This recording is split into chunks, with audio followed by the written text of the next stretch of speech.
Hello and welcome to Inside Iraq. I'm Jassim Azzawi. Iraqi refugees are trickling back to their neighborhoods as security in Baghdad is improving.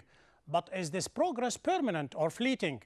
The U.S. claimed the troop surge did it. Critics contend the militias suspended their terror campaign and moved south. So what might happen if they return back to terrorize Baghdad again? Iran has pledged cooperation. Al-Qaeda has been blunted. And Sunni and Shia Iraqi tribes are determined to build their homeland. So have we reached a tipping point, or will things relapse into violence once U.S. troops are withdrawn? John Cookson reports. Baghdad on a pleasant afternoon. Despite continuing violence, life here is starting to echo the old days when the living was easy. This man says there's a big difference, a big improvement here. This is because there are more army and police. And she says, we hope this improvement will last so my people will feel free. Well, this is Karadat Mariam Street in downtown Baghdad, and 6 months ago I would have never have made this walk by myself. Ultra cautious security boys are telling me I've got to wear this body armor, but frankly I would have been quite happy without it. Life here is returning to normal, that's for sure. Indeed, it felt even more like the old days under Saddam when an Iraqi army officer stopped us filming. At a recent briefing by US officials, journalists were told Iraqi civilian deaths were down by 2/3 from a January high. Despite the optimism, everyone here knows the peace is fragile and Iraq could still tip towards the abyss. Crucially, most experts agree the politically crippled government of Nouri al-Maliki must undergo reconciliation before Iraq can move forward. The main Sunni bloc must send its 5 ministers back to the cabinet, and the 6 ministers of Muqtada al-Sadr Shia group has to do the same. It is very important that Iraqi leaders continue to work toward reconciliation, work toward taking the important steps required to move things forward now that the security situation has allowed that to happen. The improvements that we've seen in security have set the stage for a number of things in the economic sphere and certainly in the political sphere. Meanwhile, local vigilante groups are keeping troublesome neighborhoods safe. This man says, we're united together against Al-Qaeda. We're not Sunni, Shia, we're all Iraqis. And if only that mood of oneness prevailed in the government, then and only then would Iraqis feel truly secure. John Cookson in Baghdad for Inside Iraq. To examine the reasons behind the perceived relative security improvement in Baghdad, I am joined from Baghdad by Vice Spokesman of the multinational force in Iraq, Rear Admiral Gregory Smith, and from London by Fareed Sabri, spokesman of the Iraqi Islamic Party in London, and from Washington by international security expert James Carafano of the Heritage Foundation. Gentlemen, welcome to Inside Iraq. Admiral Smith, doubters, they say this improvement in security in Baghdad is not permanent, it's fleeting. It is not a function of the surge, but basically the bad guys stopped shooting at you or stopped killing each other. Well, the truth is there's a lot of reasons why the improvement has been seen over the last several months. And part of that clearly is with the Iraqi people and their choices they're making today about the future of Iraq. But you have to give credit to the Iraqi security forces. You certainly have to give credit to the coalition forces that surged here in June of this year. 4+ months of activity has diminished some of the capacity of Al-Qaeda. It has reduced the violence, and the numbers speak for themselves. But we are far from, I would say, irreversible momentum. We have a lot of work to do. The challenges ahead are many and varied for Iraq, and the enemies of Iraq are out there waiting yet to be dealt with in many cases by both coalition Iraqi security forces and the Iraqi people. Fareed Sabri, there is another explanation perhaps for this, and that is the militias and the bad guys simply took their trade and took them southwards. You know, they said, perhaps we'll come back and fight another day, whether against the Iraqi army or the coalition forces. Right now, we see running battles in Diwaniyah, Amara, Samawa in the south. Basically, they thought, you know, the 30,000 American troops to Baghdad and Anbar scared them enough to take the battle southwards. I think the reduction in violence goes to many factors. One of the factors is Many areas in Baghdad has been ethnically cleansed by the Iraqi government, and you have 2 million refugees outside of Iraq. The other factor is the militias are keeping low now and waiting for the American forces to be reduced in Iraq in order to come back to their business again.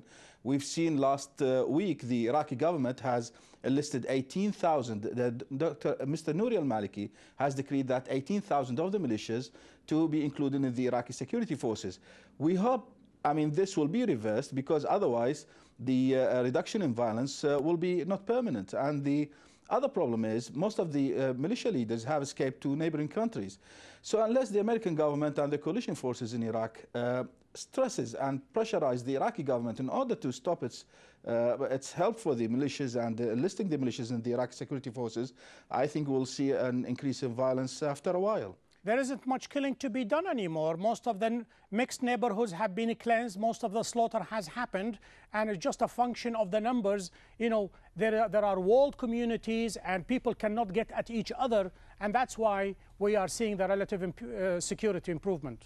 Well, of all the things that I would credit with the improvement, that's probably the least one. There's plenty of killing that can be left done in Iraq. Let's not forget that the majority of the population is still concentrated in a few provinces, and things could be incredibly worse. I mean, if we had a true civil war in Iraq, it would dwarf the level of humanitarian violence we have now.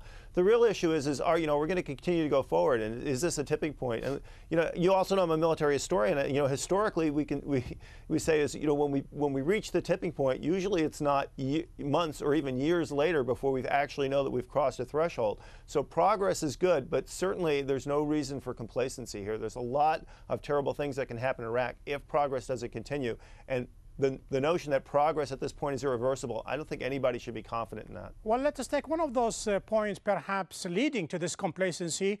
Iran pretty much has a pledge to stop or at least control the entry of the IEDs and the EPFs, and signed some sort of a gentleman agreement with the Iraqi government. Can you rely on the goodwill? Can you rely on the mercy of Tehran in order not to stop the militias, Admiral Smith? Absolutely not. In fact, their word is important, certainly, they're a sovereign government, and they can speak for themselves and indicate what their intentions are. But the reality on the ground is we've seen a great deal of malign influence by Iran over the last several years. Much of the weaponry, as you pointed out, has come from Iran. We continue to find large caches of explosively formed penetrators.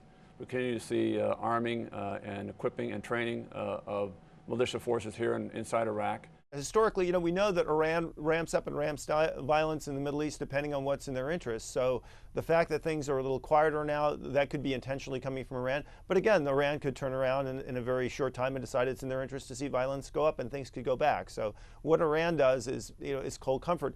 The key we have to get here is in Iraq. I mean, we need Iraqi security forces that can take care of the Iraqi people, and we need Iraqi political solutions that rule the government. That's the real answer, and that's where the real turning point is. What do you think of that, Sabri? Iran's trying to build some sort of a goodwill in order to get the Americans to drop their guards and perhaps even contemplate pulling a major force next year, only to come back again. I think the problem is, from experience, I think you can never trust Iran for what it says. The problem is Iran says a lot, but on the ground we cannot see the difference.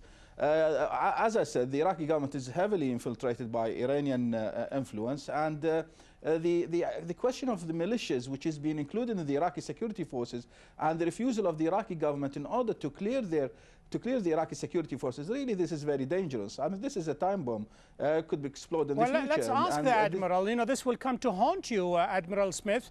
All this bad guys on the street, you hold them into the police and you hold them into the army in the big hope that they will turn out to be a good guys, but that's not happening. Most of the kidnapping and most of the killing you see even done by the Ministry of Interior, the death squads.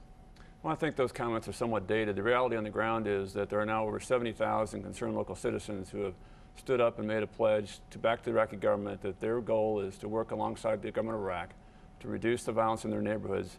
Around 20,000 of those individuals have said they also want to be part of the long-term security. So that's a positive trend. And whether there are still corruption and bad actors inside, let me just remind you of the report done by General Johnson when he said perhaps the military is infiltrated, not heavily, but the Iraqi police force is worth nothing. And the only thing you can do is disband it and rebuild it again. I disagree. I think General Hussein, the director of the National Police, clearly has developed a program. The retraining program for the National Police is underway. The 30,000 members of that police force still have elements within it that he knows and he needs to work on in terms of its corruption and its loyalty to the government of Iraq. But by and large, we're seeing a very professional Iraqi security force being developed and a great more emphasis put on ensuring that the future of those, both the police and the army, is built on a foundation of trust and confidence and loyalty to the government of Iraq. I think this is the reality on the ground is very different. I mean, just ask any Iraqis and tell them if you have any trouble, would you visit a police station? It's very difficult for the Iraqis. But regarding the awakening forces or those people in the Sunni groups and for example, some of them in the resistance who joined the awakening group, those people has been refused by the Iraqi government in order to join the Iraqi forces, in order to balance the Iraqi security forces. And this is the problem. Unless we see a real pressure on the Iraqi government in order to mend its ways, as I said, I mean, this will not be permanent, what's happening in Iraq now. The truth is the first individuals from the concerned local citizens that are being transitioned into the Iraqi security forces are in fact Sunnis. Some 1,700 from the Abu Ghraib area, all Sunnis, are being the first that are going to go from a concerned local citizen status into a uniformed police or army status. So that's a progress I think we got to give credit to, and the government of Iraq is embracing this program. Admiral Smith, we'll take a short break and we'll continue our discussion afterwards. Stay with us. But when I come back, I will be asking James Carafano, in light of the current kidnapping and the world community, can we really talk about improved security? Stay with us. We are thankful for the commitment Iran has made to reduce the flow in weapons, explosives and training in Iraq. Lieutenant General James Dubik, Head of Training, Iraqi Security Forces.